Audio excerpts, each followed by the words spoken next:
மகாராஷ்டிரா முதல்வராக தேவேந்திர பட்னாவிஸ் தற்பொழுது பதவியேற்பு இருப்பதாக தகவல் வெளியாகி இருக்கிறது.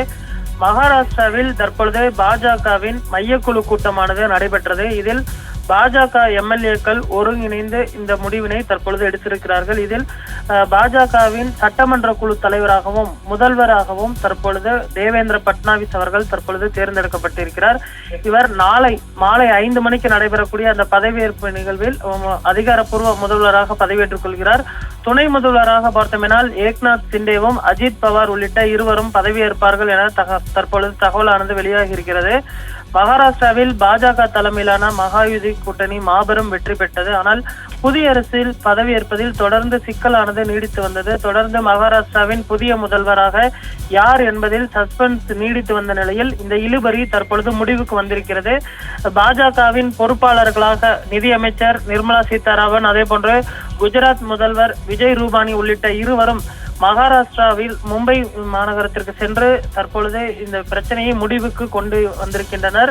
பாஜகவின் தேவேந்திர பட்னாவிஸ் தான் மகாராஷ்டிராவின் புதிய முதல்வர் என்பது தற்பொழுது அதிகாரப்பூர்வமாகி இருக்கிறது. நாளை மாலை 5 மணிக்கு அவர் பார்த்தோமேனால் ஆளுநர் சிபி ராதாகிருஷ்ணன் அவர்கள் அவரை முதல்வராக பதவி பிரமாணம் செய்து வைக்கிறார். ஆளும் மகா யுகதி கூட்டணி அபார வெற்றி பெற்றது. பாஜக, சிவசேனா, ஷிண்டே பிரிவு, அஜித் பவாரின் தேசியவாத காங்கிரஸ் ஆகிய கட்சிகள் அடங்கிய மகாயுதி கூட்டணி 233 இடங்களில் வெற்றி பெற்றது. இதில் பாஜக மட்டுமே 132 இடங்களில் வெற்றி பெற்றது.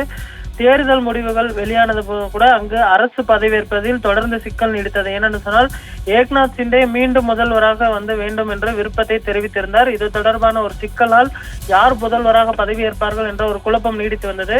டெல்லியில் பிரதமர் நரேந்திர மோடி மற்றும் அமித்ஷா அவர்களை சந்தித்து ஏக்நாத் சிண்டே மற்றும் தேவேந்திர பட்னாவிஸ் பேச்சுவார்த்தை நடத்தினர். இதில் இந்த பிரச்சனையை தற்பொழுது முடிவுக்கு கொண்டு வந்திருக்கின்றனர். ஏக்நாத் சிண்டே அவருடைய மகன் பார்த்தோமெனால் உள்துறையில் முக்கிய பதவிகள் வழங்க வேண்டும் என்ற கோரிக்கையும் வைத்திருந்தார். அதே போன்று மகாராஷ்டிராவை பொறுத்தவரை மராத்தா மற்றும் பிராமணர் சமூகத்தை சேர்ந்த 2 பேர் தான் முக்கியத்துவம் வாய்ந்ததாக பார்க்கப்படுகிறது. இதில் தேவேந்திர பட்னாவிஸ் பிராமணர் சமூகத்தை சேர்ந்தவர். அவருக்கு தற்பொழுது முதல்வர் பதவியை தற்பொழுது வழங்குவதற்கு பாஜக முன் வந்திருக்கிறது.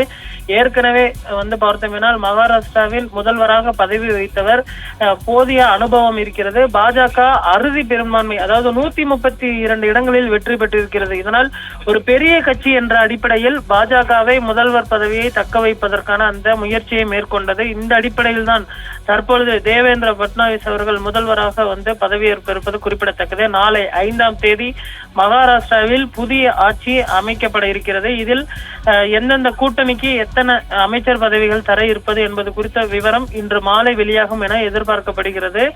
ஏக்நாத் சிண்டேவுக்கும் அதே போன்று அஜித் பவார் உள்ளிட்ட இருவருக்கும் பார்த்தோம்னால் முக்கியமாக 2 பதவிகள் வழங்கப்படும் என தெரிய வருகிறது துணை முதல்வராக. அதே போன்று ஏக்நாத் சிண்டேவினுடைய மகன் ஸ்ரீகாந்த் சிண்டே உள்துறை அமைச்சர் இலாக்கா வழங்க வேண்டும் என்றும் ஏக்நாத் சிண்டே வலியுறுத்தியிருக்கிறார்.